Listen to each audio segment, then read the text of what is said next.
Entonces, empezamos ahora, ¿no? Bien. Buenos días, buenas tardes, buenas noches a todos. ¿Cómo están? Eu sou Denison Santos, do Instituto de Radioproteção e Dosimetria no Brasil, e les doy las bienvenidas al webinar del Grupo de Dosimetría Computacional, una de las actividades de REPROLAN, que es la Red de Optimización de Protección Radiológica Computacional en Latinoamérica y Caribe.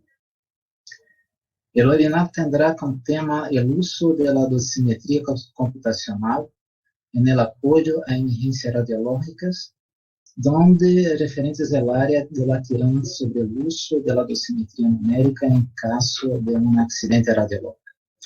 Nosotros tendremos la participación de la licenciada en Ciencias Químicas, María Josefa Granada Ferrero, Pepe, y enseguida con el magíster en Física Médica, Sebastián Bossio, y después el doctor en Biociencias Nucleares, John Hunt. Las preguntas podrán ser escritas en el chat y serán direccionadas a nuestros convidados al final, nuestros invitados al final del webinar. Bien, la primera ponente es María Josefa, que es licenciada en Ciencias Químicas por la Universidad Complutense de Madrid y es miembro del Cuerpo Técnico de Seguridad Nuclear y Protección Radiológica del Consejo de Seguridad Nuclear desde el año 1989. Ella ha trabajado en el Centro de Incidentes y Emergencias del Organismo Internacional de Energía Atómica, desarrollando tareas como oficial técnico en el apoyo a la gestión de proyectos sobre preparación y respuesta de emergencias nucleares y radiológicas, principalmente colaborando con el Departamento de Cooperación Técnica de la región latinoamericana y Caribe. Ella es miembro de la Sociedad Española de Protección Radiológica y ha sido representante del CSN en el grupo de emergencias del foro. María Josefa, por favor, se puede iniciar. Bueno, pues en primer lugar, buenas tardes, buenos días y muchísimas gracias por la invitación. Yo esta tarde voy a hablar en nombre propio porque ya dejé de trabajar en la organización, en el Organismo Internacional de la Energía Atómica hace un mes aproximadamente, pero en cualquier caso mi trabajo principal siempre ha estado muy relacionado con el tema de las emergencias radiológicas. Y en ese sentido es en el que quiero dirigir mi charla, sobre todo para aclarar por qué hablamos de emergencias radiológicas, cuáles son sus características y cuál es la importancia de las dosimetrías y de los diagnósticos retrospectivos en estas emergencias. Por favor, Helen, ¿me puedes pasar la siguiente? Bueno, pues las primeras consideraciones, lógicamente, son las que hacen referencia a que en una emergencia nuclear y radiológica las consecuencias pueden ser gravísimas. Incluso pueden provocar daños irreversibles o incluso la muerte en algunos casos. Entonces hay que intentar estos efectos contrarrestarlos, evitarlos y en la medida de lo posible tener toda la información necesaria para que los tratamientos médicos vayan adecuadamente dirigidos. Por favor, Helen, pásame la siguiente presentación.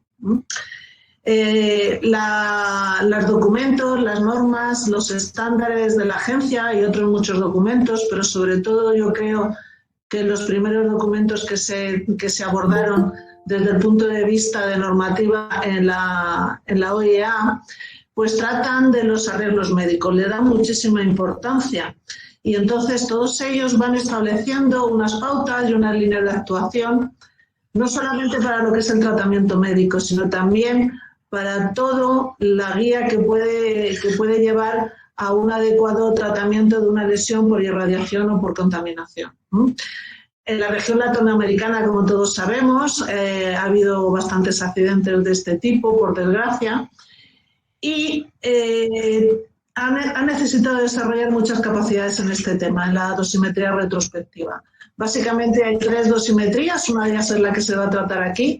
Una es la dosimetría biológica, otra es la dosimetría física, a la que todos estamos acostumbrados mediante equipos y monitoreo, y otra es la dosimetría computacional, que hoy en día está tomando mucha relevancia por todas las capacidades que puede prestar para el tema de las emergencias radiológicas. Pero bueno, yo ahí no voy a entrar mucho porque mis compañeros que van a seguir en las otras presentaciones son los expertos en esta técnica. De lo que sí me gustaría hablar es de por qué es tan importante esta técnica o por qué es una de las técnicas principales en el marco de las emergencias radiológicas.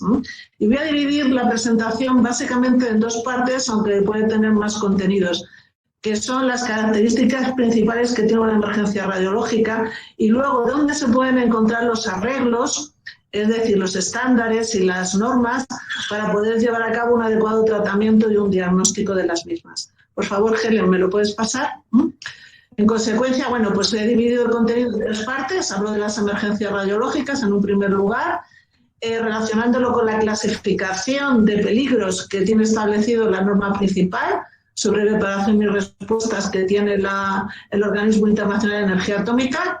Luego hablo un poco de los principales documentos que recogen los arreglos para la respuesta médica y el tratamiento. Y luego, porque así me lo pidieron, y que además creo que es muy importante, que en principio, como yo ya no estoy trabajando en el organismo, pues no pensaba que iba a ser interesante para esta charla, pero sí que voy a hablar de cuáles son las principales, digamos, sistemas de apoyo y coordinación para todos los eventos que se pueden dar en caso de un accidente grave debido a una emergencia radiológica. Por favor, Helen, pásalo. Bueno, aquí yo no sé si se ve bien en esta slide. Lo que he puesto ha sido la clasificación de emergencias radiológicas, pero la clasificación de los peligros. Lo voy a poner aquí en mi otra pantalla que lo veo mejor porque tengo que leer algunas cosas. Esta clasificación que a mí me parece muy, muy, muy importante porque es la clasificación de los peligros, que no de los riesgos, para establecer una planificación de la respuesta a emergencia, tanto nucleares como radiológicas, tiene 5 grupos. Los 3 primeros grupos hablan todos ellos de instalaciones, y del primero al tercero van graduados por la importancia, fundamentalmente, de la cantidad y la peligrosidad de los radionucleidos que se pueden estar involucrados en estas emergencias. Así, de esta manera, bueno, pues en el grupo 1 están las centrales nucleares que pueden producir efectos, por supuesto, dentro de la planta y fuera de la planta, incluso efectos deterministas. Luego están otras instalaciones que suelen ser reactores de menor potencia o instalaciones del ciclo, que también pueden producir efectos graves, pero que es muy improbable que fuera de la planta produzcan efectos deterministas. Y en el grupo 3 suelen estar instalaciones, y ahora diré una cosa con respecto a esto, que no suelen estar relacionadas con el ciclo del combustible. Normalmente suelen ser, no siempre, suelen ser instalaciones médicas, y estas es muy, muy improbable que produzcan algún impacto fuera del emplazamiento. Esto lo quiero contar porque yo creo que es importante. Voy a ir deprisa, pero lo quiero contar porque aquí suele haber mucha confusión. Pero ahora sigo analizando este asunto. Y en el grupo 4, este grupo que es para nosotros fundamental, es el grupo más importante de todos, están aquellos eventos, aquí ya no habla de instalaciones, habla de eventos o situaciones que pueden darse en un lugar imprevisto. Dentro de esto, que es un saco donde puede caber todo, pues hay multitud de incidentes que ahora veremos.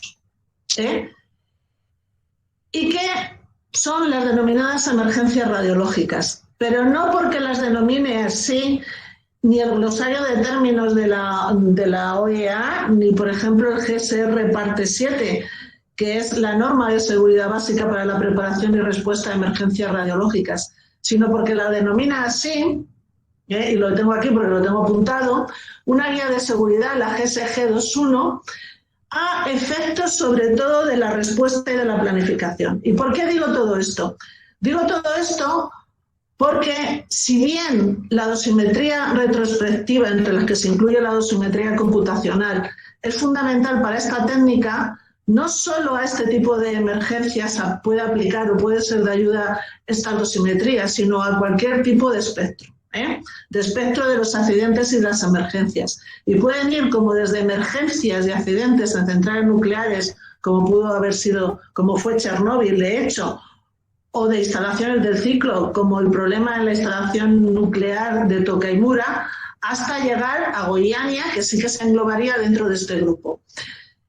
¿Qué quiero decir con este asunto? Que la división entre emergencias nucleares y radiológicas la establece formalmente esta guía, la GSG 2.1, que está relacionada abajo en la presentación, luego ya lo verán, pero, sin embargo, la denominación de emergencia nuclear o radiológica es algo que se utiliza de una manera discrecional según en qué ámbito nos movamos. Por ejemplo, en ciertos países la denominación de radiológico aplica, por ejemplo, a instalaciones que aquí están en el grupo 3 y que este documento las denomina nucleares. ¿Por qué? Porque son instalaciones en el que se utilizan las radiaciones pues para radiografía industrial o para medicina y que de una manera general se han considerado siempre instalaciones radiactivas, instalaciones radiológicas. Y al contrario también es lo mismo. Hay accidentes nucleares que de una manera general se denominan radiológicos. Por eso quiero hacer la aclaración, y a mí me parece que esta cuestión es importante, porque en los cursos, por lo menos en los que yo he dado, siempre hay una polémica con respecto a este asunto y te hablan, bueno, pero es que este procedimiento que dice tal guía se aplica solo a las radiológicas o se aplica solo a la emergencia nuclear, y eso no es así. Esto es una clasificación que se recoge fundamentalmente para facilitar la planificación, pero que no es una clasificación que se utilice en todas partes. Y de hecho, en la dosimetría puede haber accidentes de todo tipo, accidentes radiológicos, y no solo los del grupo 4. Otra cosa es, por favor, Helen, ¿puedes pasarlo? ¿Me puedes pasar la siguiente? Esta, aquí estamos, bien. Esto es una explicación un poco más amplia de lo que son esta clasificación de peligros de la categoría 4. ¿Y por qué lo pongo ahora? Porque aquí detalla un poco más cuáles son estos accidentes, dónde pueden ocurrir, etcétera, etcétera. Evidentemente, son accidentes en los que hay un grado de vulnerabilidad muy, muy alto por la incertidumbre, pero la incertidumbre no solo en cuanto a dónde van a ocurrir, como en el caso de los accidentes del transporte, sino también en cuanto a su origen. Puede ser un accidente o una emergencia que pueda ser originada, por ejemplo, por una catástrofe natural o que pueda ser originada por un acto delictivo o por un acto de seguridad física intencionado, con el objetivo de obtener esa fuente para fines no lícitos, etcétera, etcétera. Es decir, es un amplio rango de situaciones en los que te puedes encontrar y en los que es muy probable que haya una gran incertidumbre en cuanto a la dosis recibida. Evidentemente, en muchas de estas situaciones, el transporte no tanto, porque eso es una actividad regulada, pero aquí no se va con un dosímetro que te pueda decir qué dosis se ha recibido. Más bien es al revés, Incluso algunas situaciones se deducen por los efectos, con lo cual la dosimetría retrospectiva es fundamental. En otros aspectos es muy importante, pero en este grupo es fundamental. ¿De acuerdo? Y otra característica que tienen este grupo y estas emergencias, la mayoría de ellas, y así se reconoce también, por favor, Helen, ¿puedes pasarlo? Es que van a ser abordadas en la mayoría de los casos en sus primeros momentos, por personal que no es especializado. Esto le da una importancia a los primeros respondedores muy grande y de hecho se trata en el manual de primeros respondedores, que es otro de los documentos importantes en el desarrollo de la respuesta a las emergencias. Se trata esto de una manera singular, teniendo unas fichas y unos procedimientos de actuación muy particulares. ¿Y por qué es esto tan importante? Porque los primeros respondedores, que generalmente no es personal especializado, necesita tener unos conocimientos mínimos o al menos unas indicaciones de cuánto de grave puede haber sido la exposición a la radiación, tanto sea por contaminación como por irradiación. ¿de acuerdo? Entonces, la definición como tal, y ahí es donde yo quería ir, de emergencias radiológicas, desde ese punto de vista, viene dada en ese documento y en el manual de primeros actuantes. Y concretamente lo que dice es lo siguiente, que son aquellas en las que intervienen materiales, materiales radiactivos, que pueden ocurrir en cualquier lugar y que están relacionados con lo siguiente. Bien, con fuentes peligrosas no controladas, que pueden estar abandonadas, perdidas, robadas o que se pueden encontrar en cualquier lugar. Uso indebido de fuentes industriales sin médicas peligrosas. Exposiciones y contaminación del público de origen desconocido. Sobreexposiciones graves.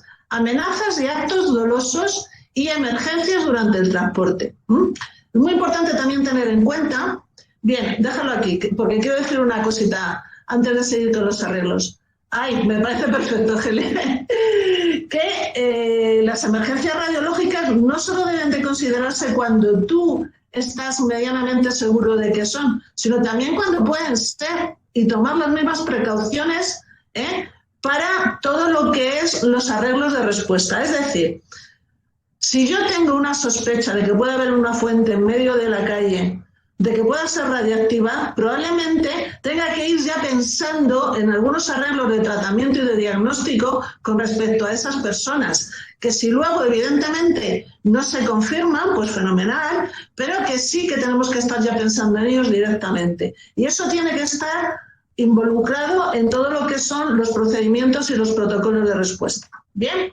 Bueno, esto es básicamente lo que yo quería resaltar con respecto a las emergencias radiológicas y la necesidad de unos tratamientos médicos muy rápidos y sobre todo con un diagnóstico lo más rápido posible para saber por dónde nos tenemos que mover. Y ahora voy a seguir con la parte de arreglos. Por favor, Helen, ¿me puedes pasar a la siguiente transparencia? Bien.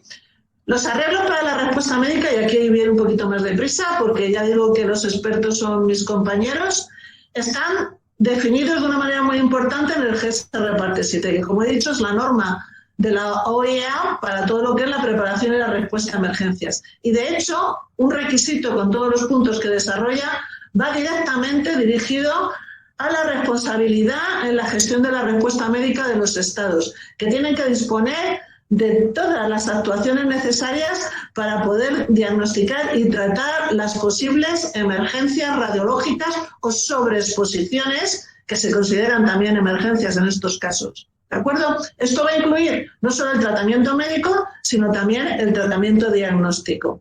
Vale, sigue por favor.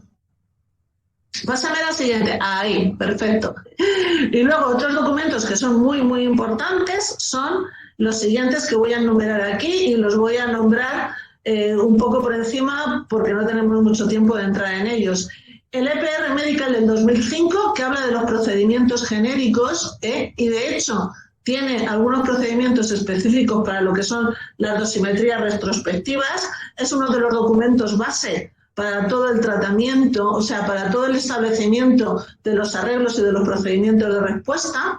Luego, en el año 2018, es decir, recientemente, ha salido el de contaminación interna, que desarrolla la parte correspondiente a los procedimientos y a los protocolos de tratamiento por contaminación interna en caso de un accidente, de una emergencia nuclear o radiológica.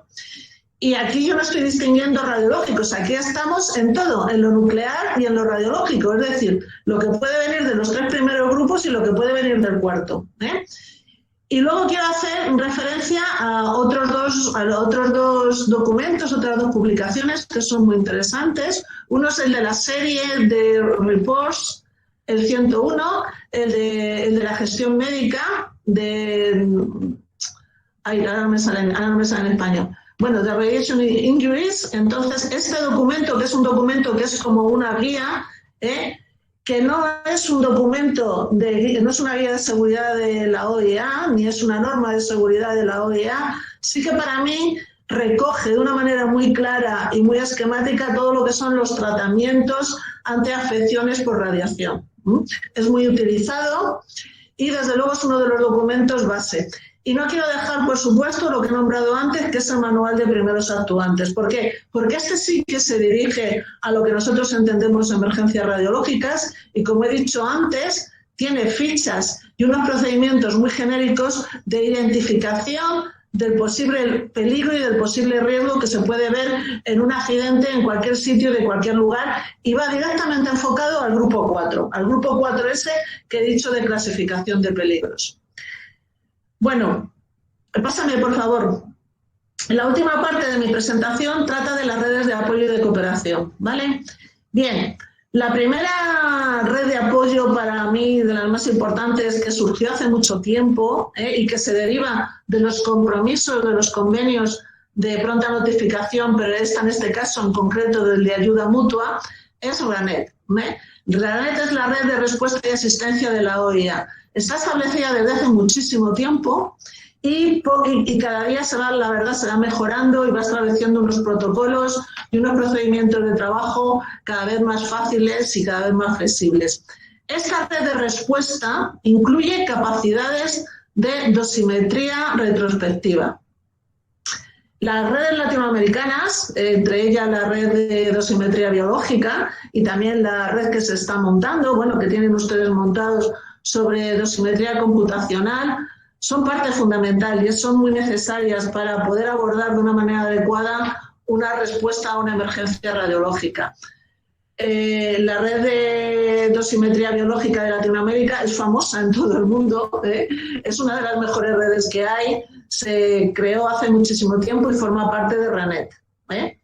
Ya digo que estas redes de apoyo están integradas en los procedimientos y a través del Centro de Incidentes y Emergencias de la OEA, del propio centro.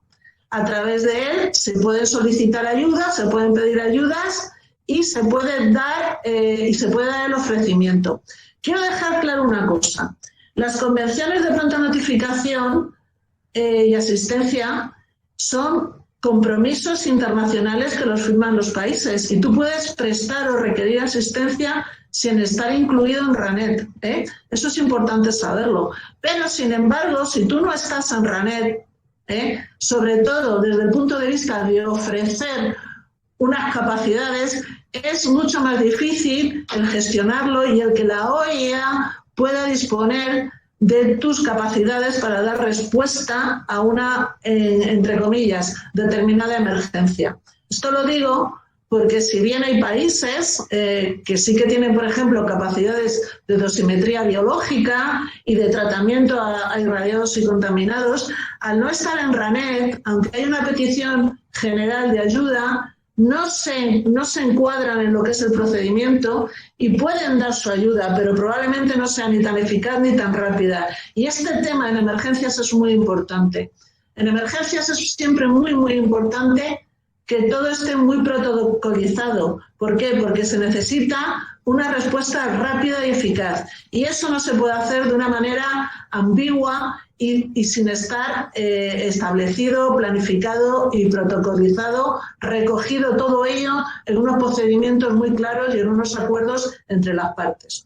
Eso es lo que te permite RANET para lo que es la ayuda mutua y para mí es muy importante. ¿De acuerdo? Ponme la otra transparencia, por favor, Helen. Bien. En la OIA, y esto va a ser ya de las últimas cosas, como saben, y yo era parte de lo que llevaba en la parte de emergencias, tiene unos proyectos de cooperación, pero presta muchísima atención a todos los aspectos de respuesta médica. Como he dicho, es un requisito solamente en el GSR parte 7, pero es un proyecto solo de cooperación técnica para Latinoamérica y el Caribe. O sea, reconocen la importancia que estos temas tienen para la región latinoamericana. Y de hecho, ya digo que el proyecto, el RLA 9088, se dedica solamente a esto. Se dedica básicamente a todo el tema de protección radiológica operacional, tratamiento médico y su relación con el tema de emergencias.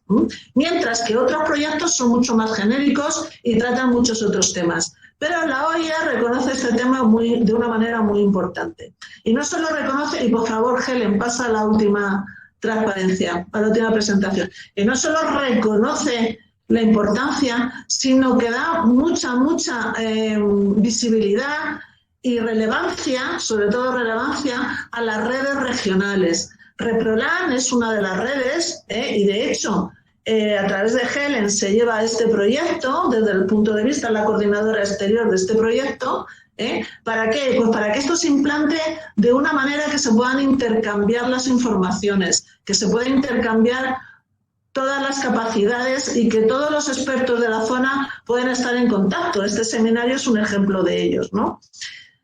De hecho, tanta importancia le da a la dosimetría y a la dosimetría retrospectiva que de los 8 grupos que hay en Reprolan, y aquí no me quiero extender mucho porque bueno, ya mis compañeros se extenderán, 3 de ellos se dedican, 3 o 4 de ellos, si no me equivoco, se dedican única y exclusivamente a aspectos dosimétricos, ¿no?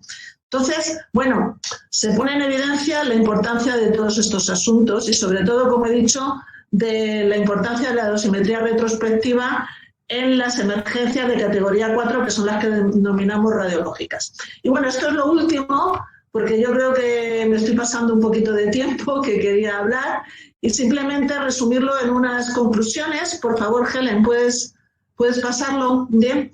Entonces, las conclusiones que yo he redactado aquí, que simplemente es un resumen de todo lo que he estado hablando, pues son situaciones donde puede existir una gran incertidumbre, las que se denominan así, en cuanto al escenario accidental. Eso hay que tenerlo muy en cuenta. En caso del daño por las radiaciones, se precisa de un diagnóstico y evaluación de la dosis. Eso es la dosimetría, lo más preciso posible, y basado en la información disponible y en las técnicas de dosimetría retrospectiva.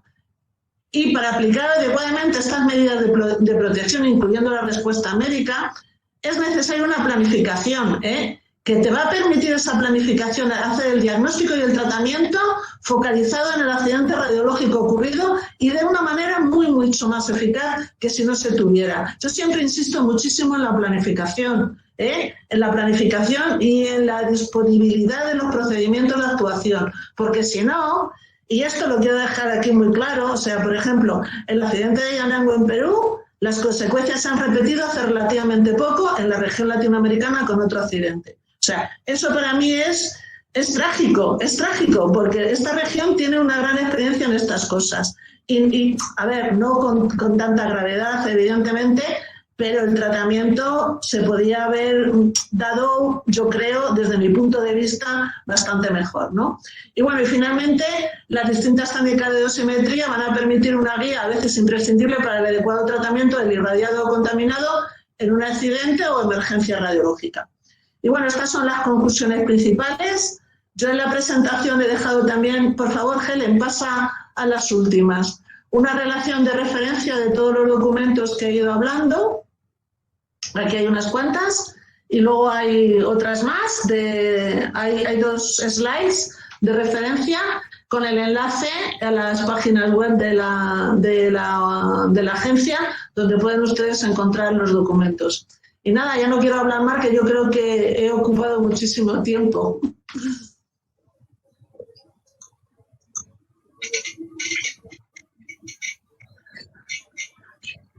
Ok, Helen. Bueno, Pepe. ¿no?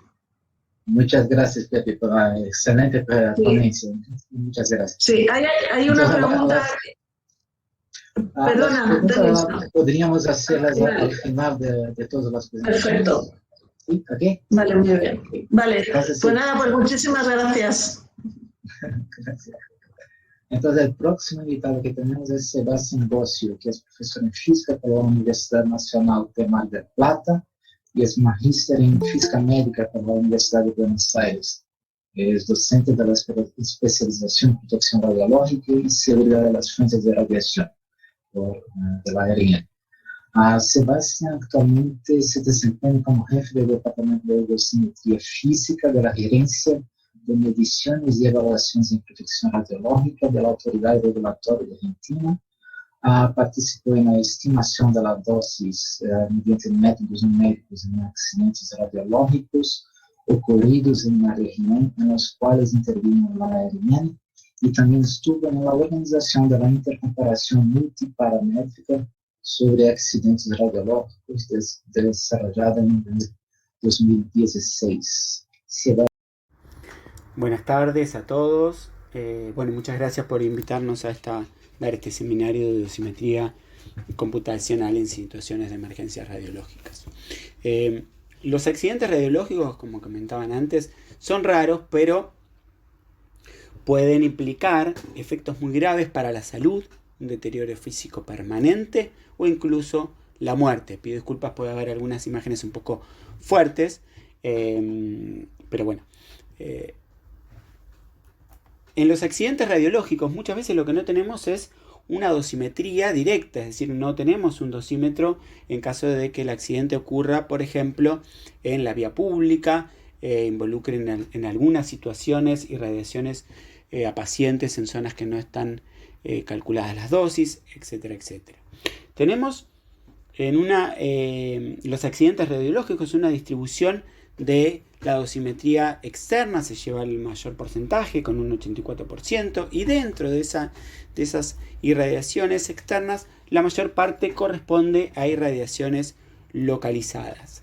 Entonces la dosimetría computacional en situaciones de emergencia nos va a permitir evaluar casos de sobreexposición, determinar la distribución de dosis a cuerpo entero, la dosis en órganos de interés, como la piel.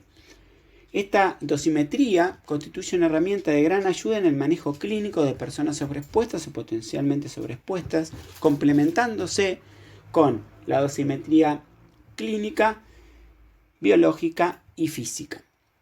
Como decíamos, tenemos un conjunto de dosimetrías, la dosimetría clínica a través de la sintomatología, el análisis de sangre y otros parámetros. La dosimetría biológica, la biodosimetría propiamente dicha, biomarcadores, etc. Y la dosimetría física, que la podemos separar en una dosimetría experimental, una dosimetría numérica y aquella que podemos determinar directamente de los materiales recolectados en la víctima. La dosimetría experimental, siempre vamos a hablar de una reconstrucción del escenario, ¿sí? La reconstrucción física del escenario utilizando fantomas, dummies de fuentes, etc. Entonces, como decíamos, tenemos la dosimetría física, tenemos una dosimetría experimental que vamos a utilizar fantomas antropomórficos, ¿sí? En este caso es el fantoma del hombre adulto estándar, al cual nosotros le vamos a colocar distintos dosímetros para evaluar las dosis, ya sea en un órgano o en algún lugar en particular, ¿sí? Estos fantomas son de tejido equivalente, ¿sí? Tenemos en este caso el fantoma que está colocado en una posición particular, ¿sí? Que representa el accidente. Tenemos en este caso una fantoma de la mano, ¿sí? Donde está en este caso tomando la fuente y tiene distintos dosímetros para evaluar la dosis en los distintos dedos. En este caso tenemos, por ejemplo, un bidón de agua que representa a una persona, ¿sí? En el accidente de Cochabamba, donde tenemos un colectivo con varios pasajeros que se irradiaron a través de una fuente de gammagrafía industrial que queda expuesta, ¿sí? Entonces simplemente los bidones representan el cuerpo del torso de la persona y los dosímetros, ¿sí? Para evaluar las dosis. En el caso de la dosimetría numérica, lo que tenemos son distintos tipos de representaciones, ¿sí? Ya sea a través de fantomas genéricos, como por ejemplo el voxelizado del ICRP 110, fantomas matemáticos a través de funciones matemáticas, o la reconstrucción, ¿sí? Propia del paciente, de la tomografía del paciente. Hacemos una reconstrucción, por ejemplo, en este caso de la zona de la pelvis, ¿sí? Donde fue la zona irradiada. Luego, utilizando los códigos de transporte, ¿sí? Vamos a simular el transporte de radiación con la materia, la interacción de la radiación con la materia, y vamos a evaluar las dosis en los órganos o tejidos de interés. Nuevamente, en este caso tenemos el fantoma, ¿sí? Antropomórfico, ¿sí? del hombre, y al lado se puede ver el scout view de el fantoma que tenemos nosotros, ¿sí? Este es una tomografía, el scout view de la tomografía, donde se puede ver claramente los distintos tejidos, ¿sí? Vemos en este caso el uso del Fantoma para la intercomparación multiparamétrica que se hizo en el 2006, donde se ven dosímetros electrónicos y muestras de sangre para realizar la dosimetría citogenética. Y en la imagen de abajo podemos ver el Fantoma situado representando el accidente de Bélgica que vamos a hablar más adelante. La resonancia paramagnética electrónica, ¿sí?, que es un método para obtener dosis directamente de los elementos que tiene la víctima, ¿sí?, ya sea a través de los lentes, los botones de las camisas, las telas, los vidrios de los relojes, las pantallas de los celulares, caramelos, y en el caso de los materiales de la víctima, por ejemplo el pelo, el esmalte dental, las uñas, y en particular en el caso de el hueso es muy importante porque muchas veces uno de los parámetros que nos falta es el tiempo. Entonces se pueden hacer biopsias de hueso y de esta forma estimar el tiempo al cual se obtiene la dosis en esos puntos. Entonces tenemos una referencia para realizar las simulaciones. Esto fue muy útil en el accidente de Georgia.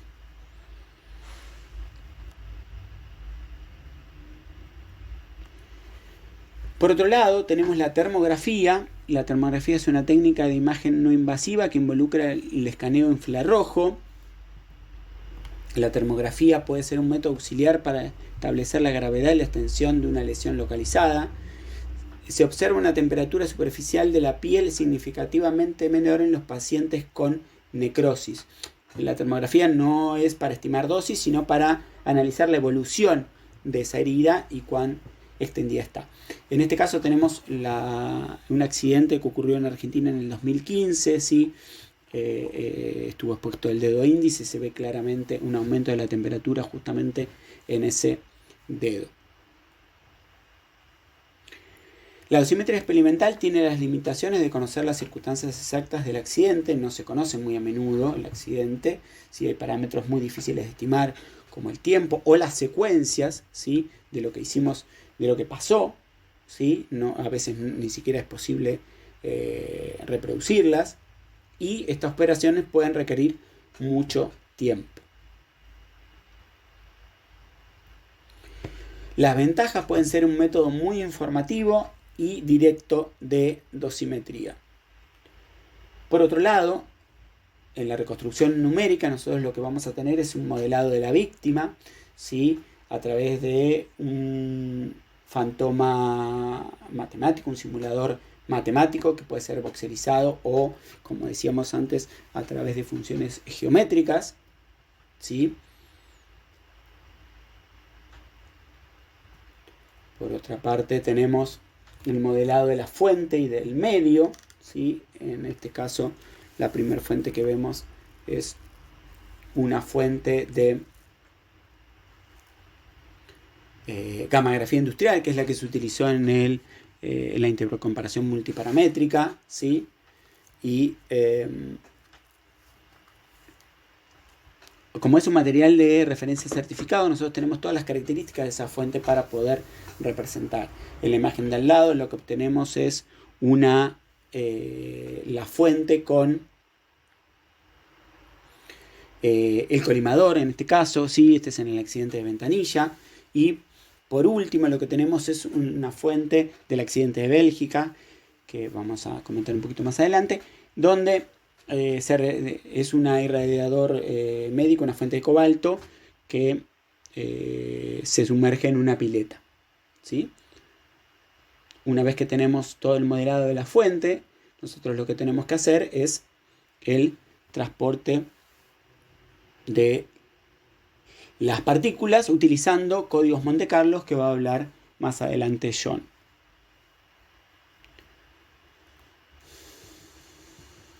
Una vez que obtenemos con los códigos Monte Carlo, lo que vamos a obtener es la dosis en los distintos puntos de interés, ¿sí? Que vamos a representar las dosis en algún órgano en particular o la dosis en las curvas de isodosis, ¿sí? Que van a servir al equipo médico, como vamos a ver más adelante. En cuanto a las lesiones localizadas, en este caso vemos 4 lesiones localizadas que ocurren en la región, ¿sí? Todas tienen que ver con gammagrafía industrial. Acá nos faltan otras 2, que son 2 accidentes, el de Ventanilla y el de Chilca, ¿sí? Pero los que queremos representar acá es cómo se trabaja este accidente a partir del accidente de Chile, ¿sí? Cambia el paradigma y se actúa antes de los síntomas, ¿sí? Es decir, nosotros sabemos que las zonas que tienen más de 25 Gray van a ir a una necrosis segura, entonces lo que se realiza es la exéresis de esa zona antes de que se produzca la necrosis.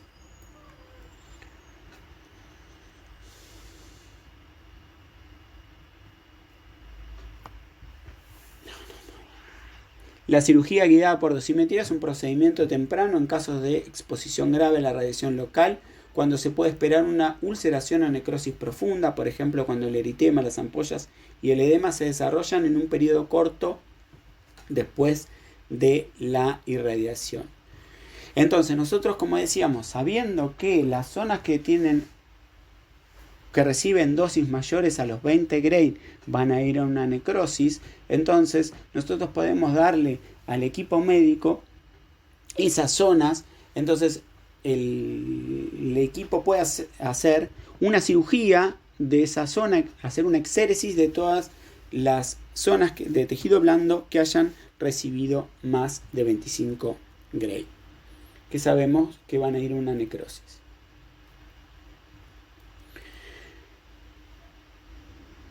En este caso tenemos el accidente de Perú, ¿sí? De Yanango, donde lo que se va haciendo es, a medida que se va necrosando el tejido, se va haciendo la amputación y llegamos a este resultado final, ¿sí? Donde pierde la pierna, ¿sí? La víctima pierde la pierna. En comparación con el accidente de Chile, lo que nosotros tenemos es, acá se realizó la dosimetría para hacer la cirugía guiada por dosimetría. Primero se realizó el voxelizado de la víctima, ¿sí? Mediante tomografía, como habíamos visto antes. Luego se realiza la dosimetría computacional, ¿sí? Las curvas de isodosis. Y por último se marca al grupo médico las zonas, ¿sí? Que van a recibir. En este caso se hace a 20 Gray para ser más seguros, ¿sí? Y toda esa zona se saca, se remueve. Fíjense que la piel está en perfecto estado en ese momento. Entonces, esta es la evolución. Fíjense que 999 días después cómo está el cierre de esa herida. Se ve en la imagen anterior cómo se hace la exéresis de toda la zona, ¿sí? 5 centímetros alrededor y 5 centímetros de profundidad, ¿sí? Se hace la exéresis y se trabaja con células mesenquimales. Por otra parte tenemos el síndrome agudo de radiación. El SAR es un efecto determinístico en la exposición a la radiación en todo el cuerpo o en un volumen significativo del cuerpo, por encima de un umbral de dosis de aproximadamente 1 Gray. El efecto determinístico induce un conjunto de manifestaciones clínicas y biológicas en los órganos y tejidos afectados. La dosimetría computacional permite evaluar la dosis en los órganos y tejidos afectados, ¿sí? Un efecto muy importante que se produce en el SAR es la aplasia en la médula ósea. Entonces, la dosimetría física, en particular la dosimetría computacional, es útil para ayudar a identificar aquellas zonas de médula, aquellos lugares donde haya médula que haya recibido menos de 2 Gray. ¿Por qué? Porque esas zonas van a ser viables mediante estimulación con medicamentos para que reproduzca, ¿sí? Para que la médula se recupere. En este caso lo que tenemos es la irradiación a todo el cuerpo en el síndrome agudo de radiación. El SAR en el accidente de Bélgica, que habíamos nombrado anteriormente, sí, es una instalación para esterilización médica, una fuente de cobalto 60, ¿sí? Donde la persona hace una maniobra pensando que la fuente está en posición segura, que está bajo el agua, pero estaba a medio camino, por lo tanto recibe una irradiación a cuerpo entero, ¿sí? A todo el cuerpo. Entonces, acá lo que se utilizó es un fantoma matemático, ¿sí? Donde en este caso vemos ahí la fuente y el fantoma. Estos son los resultados, y la dosis media, ¿sí? En este caso la dosis media se rescaló utilizando como referencia la dosimetría biológica, por lo tanto se rescalaron en un 20% la dosis calculada por la dosimetría computacional, ¿sí? Tenemos, y en la imagen de al lado lo que vemos es la distribución, ¿sí? Del hueso correspondiente al fantoma del ICRP 110. Por lo tanto, nosotros, si conocemos la fuente y la distribución, podemos ver, porque algún lugar puede estar más bloqueado o no, podemos ver y calcular la dosis en cada uno de esos médulas de esos huesos.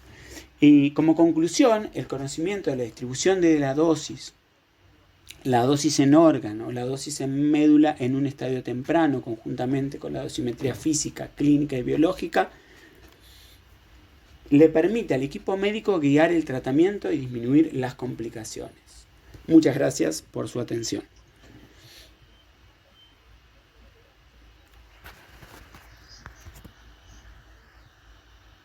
No, fue perfecto, Sebastián. Exactamente en el tiempo. Gracias, muchas gracias por la excelente presentación. Pasamos ahora al Dr. John Hunt. Dr. Hunt es licenciado en Física por la Universidad de Oxford y tiene su doctorado en Biociencias Nucleares por la Universidad del Estado de Río de Janeiro. Y lleva 40 años trabajando en las áreas de protección radiológica ocupacional, monitoreo individual interno y externo, monitoreo de área y respuestas a emergencias radiológicas.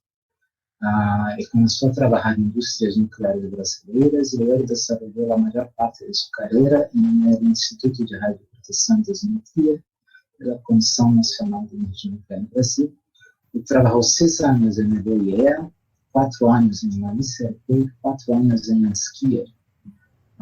Dr. Hunt desarrolló el código de Monte Carlo Visual Monte Carlo, VMC, utilizado en el cálculo de dosis por exposiciones a radiaciones ionizantes.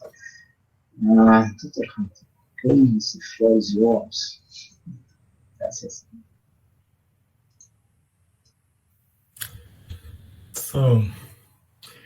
Gracias, Denison. Buenas tardes para todos e muchas gracias por la oportunidad de hablar hoy. Un momento, por favor. No se puerta para Pepe. En el chat no se agradece la presentación y le pregunta cuál es la diferencia entre incidente, emergencia y accidente radiológico nuclear. Bueno, muchas gracias, Nancy, por hacerme esta pregunta, porque estaba deseando de contarlo. O sea, vamos a ver, esto es, como se suele decir, la pregunta del millón. Vamos a ver, la diferencia entre una emergencia y un incidente es bastante sutil. Es sobre todo en función de las medidas que se aplican. Me voy a ir directamente a la definición que viene en los glosarios de términos y luego ahí ya podemos hablarlo y discutirlo. A mí me parecen estos temas muy interesantes y voy a decir por qué, aunque ahora hablemos exactamente de esto. Porque hay muchas veces que todo lo que es la planificación y los protocolos, ya lo tienes puesto, John. Si quieres lo dejamos y luego sigo con la respuesta. ¿Lo hacemos así? ¿Cómo queréis? No, por favor, Pepe. Termino, vale, pues termino enseguida. Vale, pues lo hago súper rápido. Hay otras que también sería muy interesante hablar, como son las de amenazas, las de hazard, o sea, los riesgos, los peligros, las amenazas, pero bueno, no vamos a entrar en esas, vamos a entrar en estas solamente. Cuando tú hablas de emergencia y dices exactamente, y lo voy a leer para no equivocarme, tanto el glosario de términos de la OIA o el GSR parte 7, y hablo de estas referencias porque son las que establecen todas las pautas para los arreglos de la respuesta. Dicen lo siguiente: es una situación o suceso no ordinario que requiere la pronta aplicación de medidas. Esto es fundamental porque esto no lo tiene cualquier incidente, ¿de acuerdo?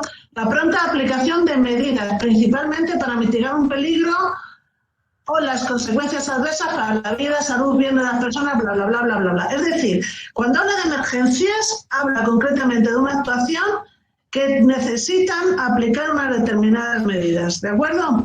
Cuando habla de nuclear o radiológica, evidentemente lo relaciona a aquellas en las que esto se considera un peligro, un peligro, que no un riesgo, un peligro resultante de la energía derivada de una reacción nuclear, la exposición a la radiación. E incluye también aquellas en las que puede ser que pase.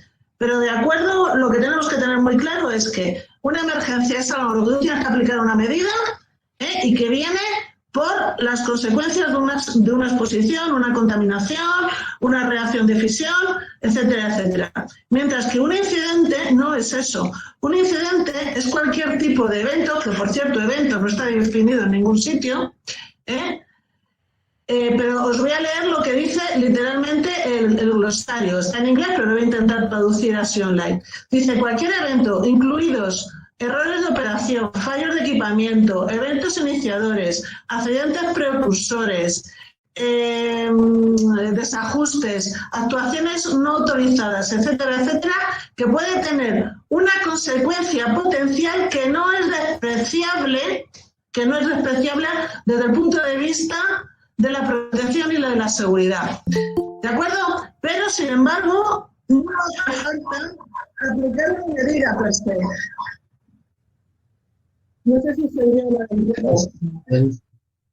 El micrófono puede cerrar los Entonces, la diferencia entre un incidente y una emergencia es que un incidente, bueno, básicamente la diferencia entre una cosa y otra es que mientras que cuando tú hablas de emergencia nuclear o radiológica o en general de emergencia es una actuación que necesita la aplicación de una medida para mitigar o para reducir las consecuencias de lo que está pasando, un incidente no. Un incidente es algo que puede tener repercusión sobre la protección o la seguridad, pero que no implica directamente la necesidad de aplicar una medida.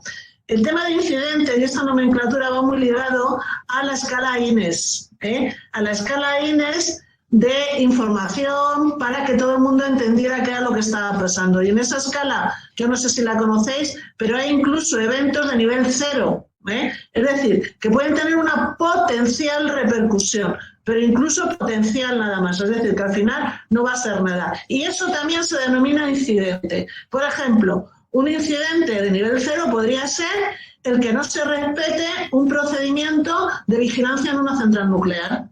Si se considera que ese procedimiento de vigilancia es suficientemente importante, pues podría ser un incidente de nivel 0. ¿De acuerdo? Incluso problemas administrativos.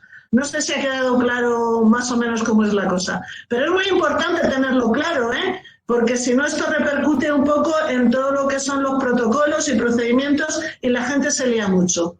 En mi vida laboral esto ha dado muchísimos problemas. ¿Vale? Pues bueno, si queréis cualquier otra aclaración ya me la preguntáis en privado, que voy a dejar a Hugo. Gracias. Gracias, Betty. Volvemos a John. Obrigado, gracias, Denison. Yeah, thank you. Bom, finalmente vamos falar sobre cálculo de doses. Continuarei a apresentação do Sebastião sobre cálculo dosimétrico, né? Primeiro, acidentes nucleares. Né? Graças a Deus, nós não temos em América Latina, né? Hasta agora. Pero uma publicação do ICIP muito relevante é a publicação 144. Perfeito. Exato. Então, lá publicação 144 do ICP, eu sou um coautor, né? Ajuda muito para o cálculo de doses para depois um acidente nuclear. No caso, plumas radioativas, suelos contaminados, imersão em água contaminada, etc. Mas não vamos falar sobre acidentes nucleares hoje. Vamos falar sobre acidentes radiológicos, fontes de alta atividade. Sebastião já ha mencionado estes acidentes, né? Vamos falar principalmente sobre fontes de alta atividade, irídio 192, para uso industrial. Acidentes médicos, radioterapia, fluoroscopia, infelizmente não vou falar hoje em essa apresentação, infelizmente não há tempo. Bom, todos conhecem, né? Todos recordam a equação para o cálculo de dose para uma fonte pontual. Né? A dose é inversamente proporcional ao quadrado da distância e há um site na internet, sei lá, uma RadPro Calculator, que é muito fácil utilizar. Você escolhe o radionuclídeo, pode especificar o radionuclídeo, a atividade, a distância, e vem imediatamente a resposta, a taxa de dose ou a dose. Aqui é a taxa de dose para uma fonte irídio, 65 curies ao metro. A taxa de dose seria 0,27 sieverts por hora. Mas o que nós estamos calculando, na verdade? Acá nós outros temos uma fonte de irídio 192, cadê meu cursor? Está aqui. Acá nós temos uma fantoma, uma pessoa de voxels, que está sendo irradiado pela radiação vindo da fonte. A fonte está a 1 metro da pessoa. Então, podemos calcular essa dose. Estou usando o programa Visual Monte Carlo. E meu cálculo dá uma dose de 0,26 sieverts por hora e não 0,27 sieverts por hora, mas dentro das incertumbres, não creio que os dois cálculos são iguais. A fonte está emitindo radiação, a radiação está havendo interações com o tecido humano. A interação deposita energia e a deposição de energia causa uma dose no tecido. Bom, deixa eu voltar. Bom, esse cálculo é muito válido, é muito rápido, mas o problema é o seguinte: quando a distância da fonte entre a fonte e a pessoa se reduz a 50 centímetros, somente a 50 centímetros, as incertumbres são muito grandes. E quando a fonte está quase em contato com o fantoma, as incertumbres são enormes, e o método da distância quadrada, inverso da distância quadrada, esse método de cálculo não funciona mais. Então nós temos que usar o método de Monte Carlo. E o que é o método de Monte Carlo? No método de Monte Carlo, o que faz? Que raça, né? Ele simula a emissão de radiação pela fonte, transporta os fotões, eletrões no manequim, o fantoma, né? Simula a interação da radiação com a matéria e depois soma a energia depositada em cada tecido para calcular a dose.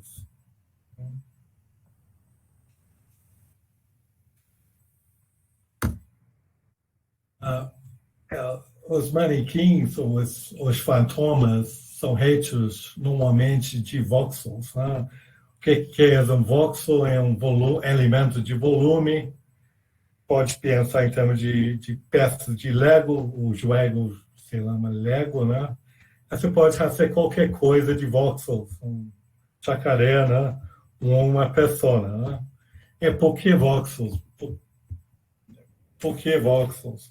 Porque é relativamente fácil transportar magicamente fotões, eletrões, etc., pelos voxels. Há dois manequins ou fantomas, eu prefiro fantomas, né? De referência do CRRP, o ICRP. Eles são descritos na publicação 110 e publicação 116. O homem de referência e a mulher de referência do ICRP. São dois fantomas de referência.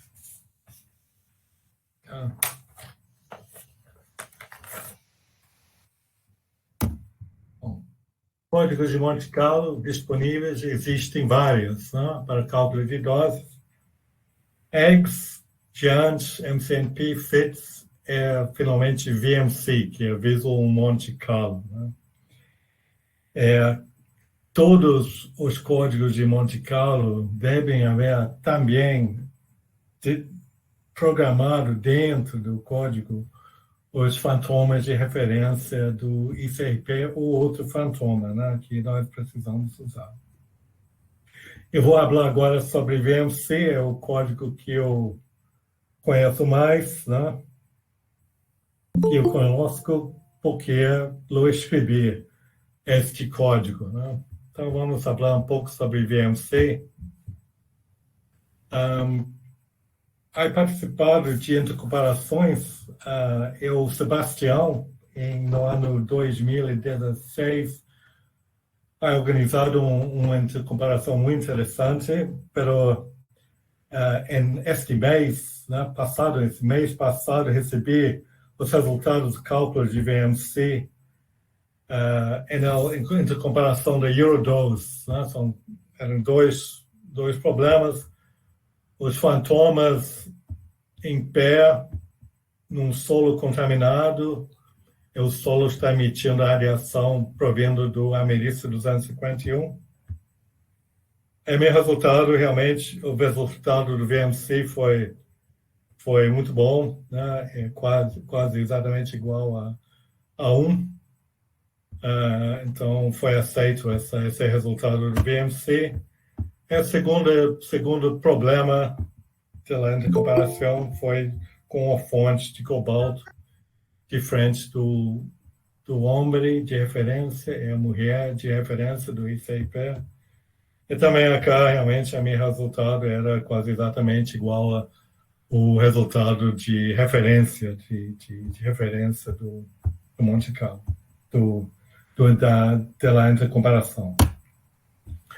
Eu tenho também um fantoma de voxels de la mano, porque é normal, com esses acidentes, o trabalhador sustentar a fonte em la mano. E la mano é sempre recebe uma dose alta.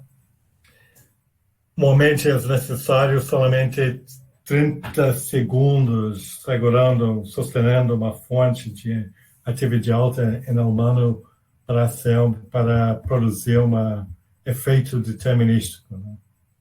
Bom, agora vocês me dão um pouco de paciência, porque eu vou demonstrar essa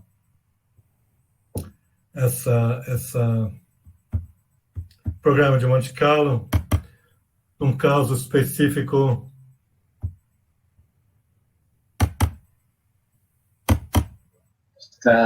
Sim, estão vendo bem. Que bom. Então, acá temos o fantoma, né, do homem, né, do ICRP. E acá estou simulando acidente de Yanango, de 1999, uma fonte de 1,37 terabecquerels de irídio 192 é o tempo de exposição de 6 horas. O trabalhador é colocado na fonte no bolsillo traseiro, né, ao longo de 6 horas. As consequências são muito graves. Né? Essa é uma tela do programa Monte Carlo, Visual Monte Carlo. Né? Visual Monte Carlo é um programa de Monte Carlo muito fácil a utilizar e aprender. Eu creio que em menos que 1 hora é possível instalar e aprender a fazer cálculos de doses complicadas. Acá está, na nossa casa, a fonte de irídio 192. Muito fácil movimentar a fonte, é só andar acá. Acá a fonte anda aqui na tela. Quando a fonte está aqui, aí eu posso escolher para fazer 10.000 histórias. Então, a fonte está emitindo radiação do irídio 192. A radiação está interagindo com o corpo, quer dizer, com o fantoma matemático acá. Esse fantoma é hecho de voxels. E com um pouco de tempo vai começar a aparecer resultados de dose aqui. Vamos olhar aqui da parte de cima do corte aqui transversal do fantoma. E nós temos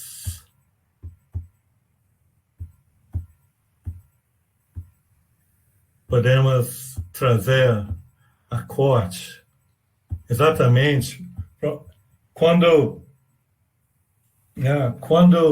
o fundo, o fundo acá vira branco, é porque o corte do fantoma está na mesma altura que a fonte de irídio. Então, as doses aqui em esta corte são as maiores. Se eu clico aqui no botão See Local Dose,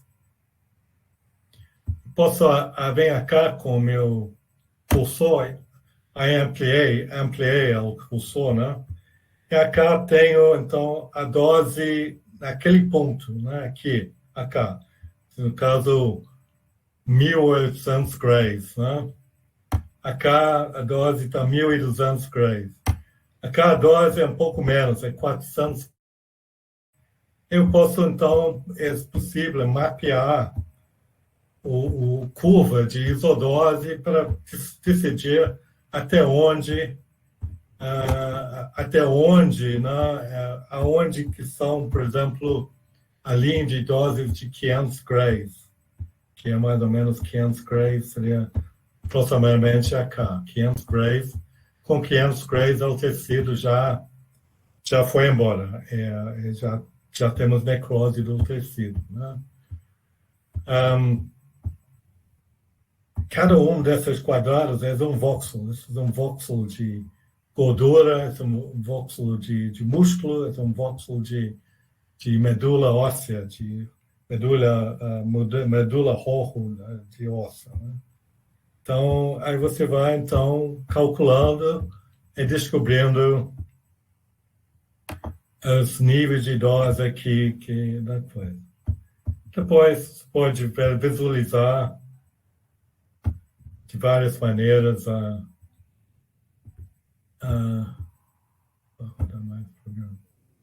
visualizar de várias maneiras aqui a radiação, a posição da fonte.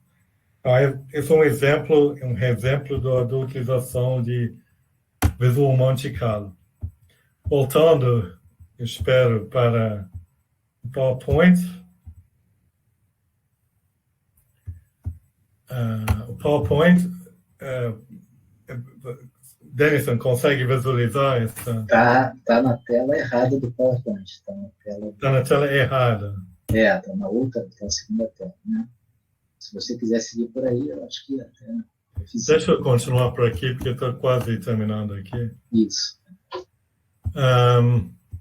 Bom, esse aqui é o resultado, digamos, depois de muitas histórias de VMC. O resultado aqui seria o red bone marrow, a dose é aproximadamente 700 miligray, calculado. Essa é a média, a dose média para o corpo inteiro.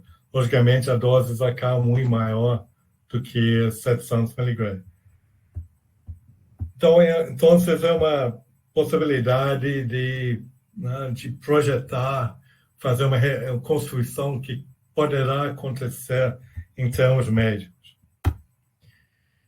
Vamos falar sobre as incertumbres. As incertumbres no cálculo de dose, devido ao código de Monte Carlo, são muito pequenas.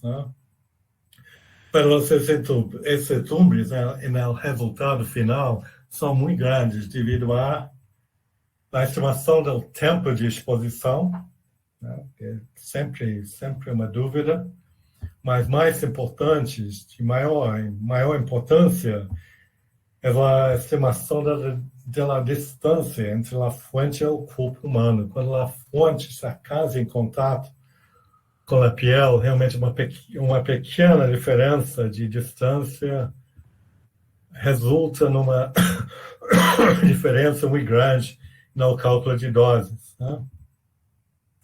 Devido a essas incertumbres, os médicos que cuidam do paciente normalmente tomarão suas decisões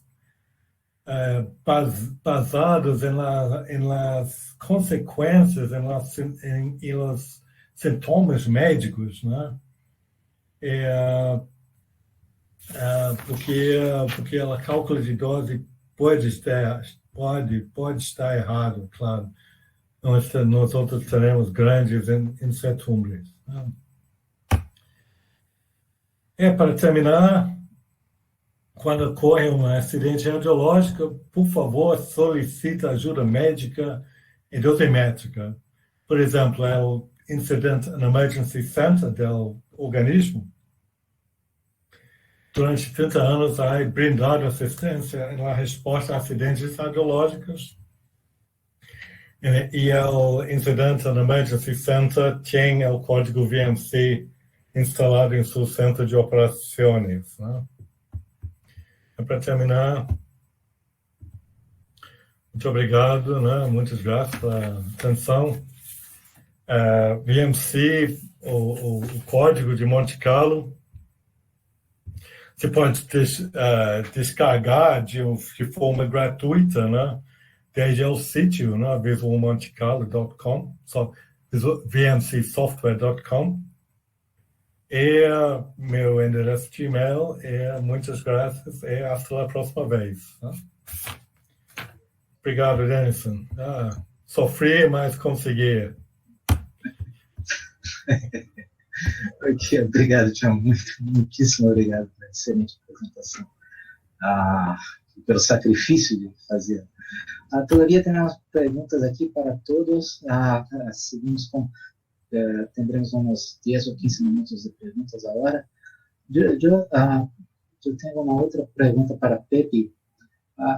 El entrenamiento médico, ¿esto es providenciado por las redes de apoyo y cooperación? ¿Hay algún tipo de entrenamiento?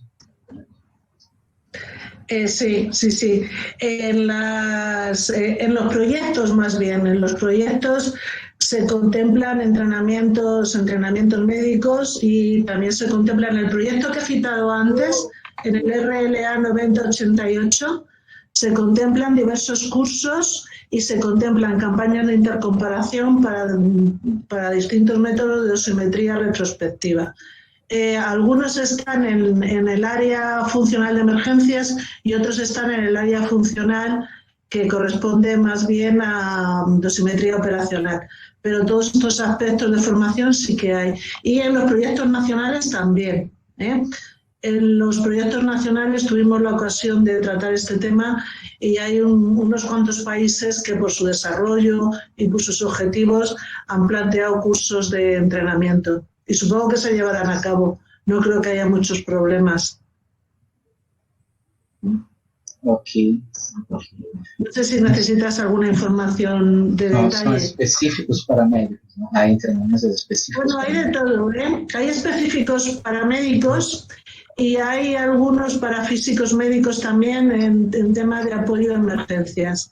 Ese es un curso nuevo que en principio estaba programado para hacerlo en Chile. A mí me parece muy, muy interesante porque los físicos médicos tienen unas capacidades que apoyan mucho lo que es la respuesta a emergencias. Pero hay también hay para médicos y para físicos médicos. Uhum. Ok, muchas gracias. Muchas de nada. Ahora tenemos preguntas para Sebastián.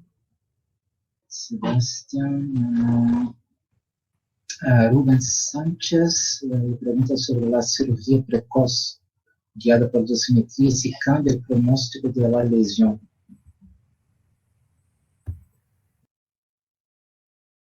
Muchas gracias por la pregunta. No, no soy médico, pero sí lo que se sabe es que, bueno, todo ese tejido que tiene una dosis de mayor a 25 Gray va en una necrosis. Entonces lo que se evita es que ese tejido se necrose con las consecuencias que tiene la necrosis de ese tejido. Entonces se hace la exéresis de toda esa zona y se trabaja con células mesenquimales. Esa es la idea. No sé si quedó claro la idea, ¿no? Gracias.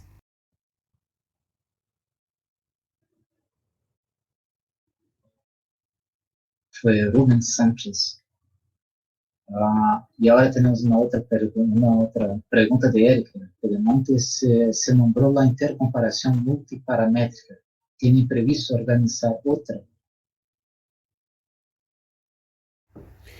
Muchas gracias por la pregunta. En cuanto a la intercomparación multiparamétrica que se hizo en el 2016, fue un trabajo muy grande porque trabajaron todo lo que es el grupo de biodosimetría, el equipo de dosimetría física, el equipo de dosimetría computacional, y fue mucha movilización. Hubo que también conseguir un lugar para hacer la irradiación, los fantomas. La verdad que no sé si vamos a poder hacer eso. Tiene que ver también con el transporte y el envío de los dosímetros de los distintos países. Seguramente lo que vamos a hacer es una intercomparación de dosimetría computacional que estamos organizando y estamos analizando con Denilson. Muchas gracias por la pregunta.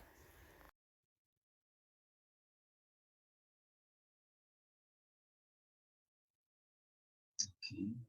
Y ahora una otra pregunta también para Sebastián, es de Adrián Villela. Muchas gracias por la presentación. Interesante mi consulta. ¿Existe en Reprolam un server que pueda usar el grupo de dosimetría computacional?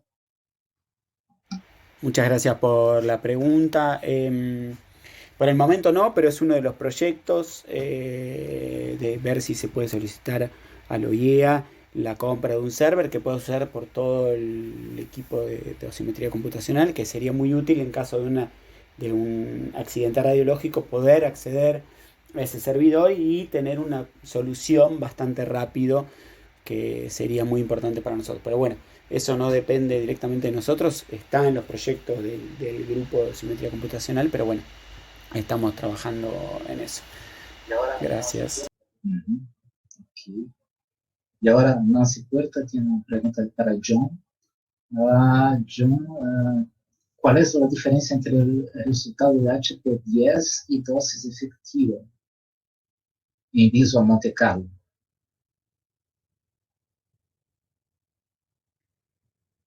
Tu micrófono está cerrado. Gracias. En el fantoma masculino y femenino hay incluído uns voxels que representam HP10. Então, quando a fonte está em frente à pessoa, o valor de HP10 é quase igual, vai ser quase igual, 5%, 10%, máximo, quase igual à dose efetiva. HP10 simula a medição de dosímetro, dosimetria individual, TLD, o outro medidor de... É como se tivesse o Fantoma utilizando dosímetro, né? Então, ele estima o valor do HP10 e a dose efetiva. Quando a fonte está atrás, PA, do Fantoma, o valor de HP10 vai ser menor que a dose efetiva. Como tivesse a mesma coisa se tivesse dosímetro individual. É só para comparar se o trabalhador estava usando dosímetro para comparar realmente o valor medido realmente no dosímetro e o valor calculado de dose efetiva. Está respondido aqui a pergunta? Espero. John, eu tenho uma pergunta para você. Você oferece curso de treinamento do VMC para quem tem interesse? Eu incluo na instalação PDF de uns 10 páginas, com 10 páginas, para explicar como utilizar o VMC. Se alguém quer não, a resposta deles é não pensei nessa possibilidade, não pensei nessa possibilidade, mas é possível. Sim, eu acho que eu estou tão acostumado à utilização de VMC que para mim é óbvio como utilizar, mas é claro que outras pessoas precisam realmente uma ajuda, mas sim, podemos organizar uma ajuda ou você entra em contato comigo que eu ajudo aqui individualmente ou em grupos aqui, pessoas, não tem problema nenhum. Mas tem tem um PDF que é um help que explica muita coisa, como utilizar o VMC cálculo de dose. Mas posso fazer um curso, não tem problema. Não. Excelente resposta. Yeah. Agora, aqui, uma pergunta de Guilherme Balei para John. O VMC se pode modelar um irradiador qualquer? Assim, eu coloco dentro do VMC, na configuração, nós outros temos fontes pontuais, LR contaminado é o solo contaminado.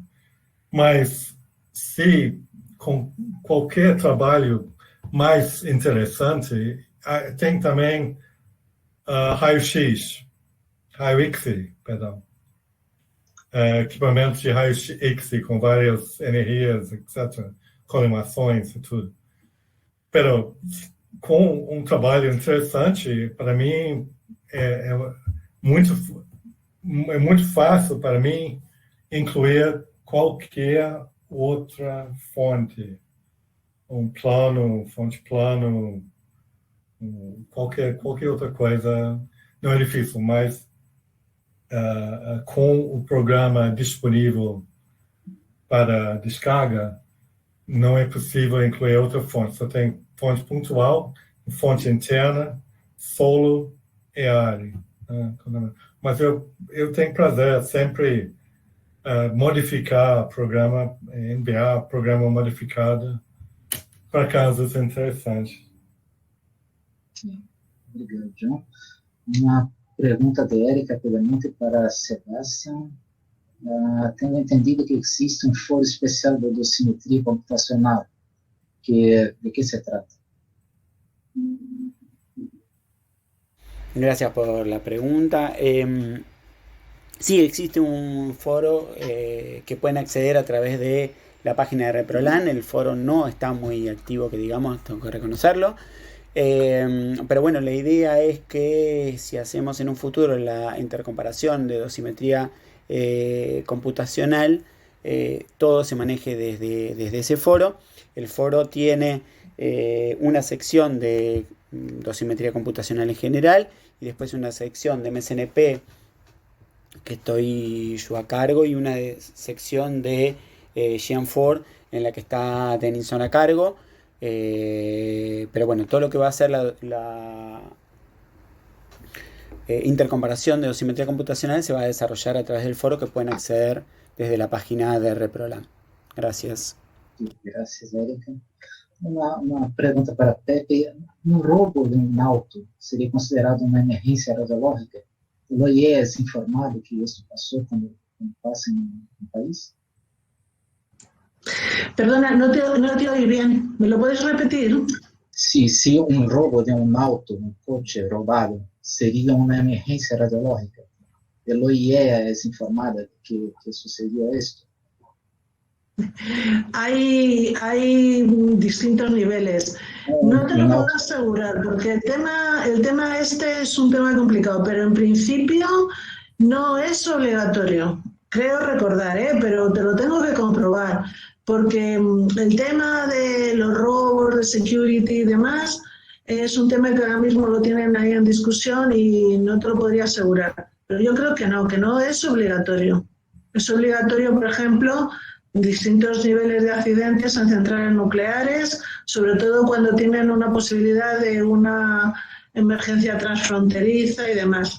A lo mejor si el transporte es un transporte transfronterizo, igual sí, pero así a priori no, ¿sabes? Creo que no. Pero bueno, déjame que lo pregunte y yo me lo apunto y no te preocupes que te lo respondo porque creo que es importante, ¿vale?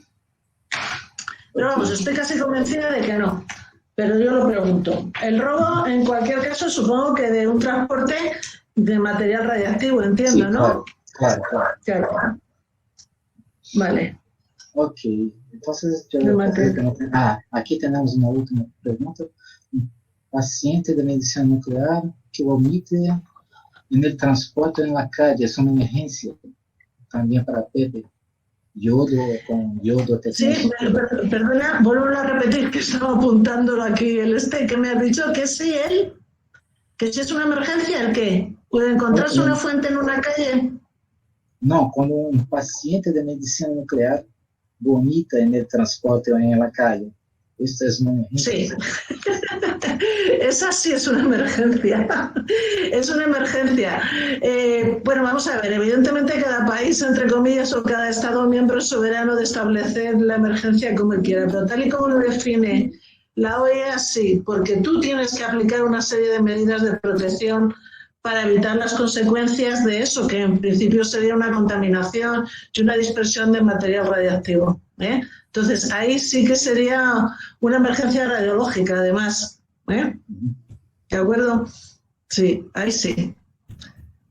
Y te quería hacer un comentario antes con lo que me has preguntado de formación. Es muy rápido porque estamos, yo creo, un poco mal de tiempo. En el Centro de Incidentes y Emergencias se está desarrollando toda una serie, digamos, de formativa con el tema de la respuesta a emergencias médicas en general, desde módulos e-learning, pasando por los seminarios web que se hicieron 2 y todos los cursos que están en el ámbito regional y en el ámbito de los proyectos regionales y del ámbito de los proyectos nacionales. Los lleva Helen, prácticamente todo, o sea, el del regional lo lleva Helen, y yo creo que es muy interesante porque se está haciendo de una manera muy coordinada. Y los materiales de los cursos y de los seminarios web están en español, O sea, es una iniciativa de cooperación técnica de Latinoamérica y el Caribe que tiene toda la intención de que estos materiales sean en español y permitan realmente un intercambio, que en el momento de la pandemia ha sido, la verdad, que muy, muy interesante. Es que antes se me olvidó decirlo, perdonad. Voy a hacerle propaganda a la OEA, aunque ya no me paga, pero bueno, no importa. Ok, muchas gracias. Muchas gracias. Creo que no tenemos más preguntas, podremos encerrar esto aquí. Gracias a todos los invitados por las excelentes presentaciones, muchas gracias. Y a todos los participantes por las preguntas también, fue muy interesante esta experiencia, ¿sí? Y muchas gracias. Ok, muchas gracias. Ok, muchas gracias a todos ustedes. Chao, chao. Chao. Chao. Chao para todos.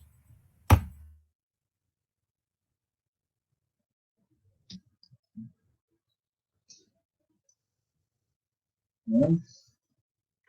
Estamos, ¿no?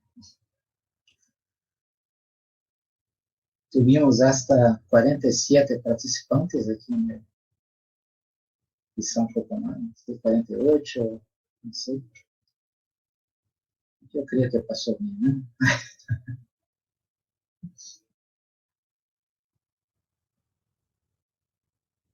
Okay. También yo me voy. Amigos, saludos, hasta la próxima. Chao, gracias Sebastián, gracias Pepe. Todo. Gracias a vosotros. Ha sido un placer. He aprendido mucho. Hasta luego. Chao. Hasta luego.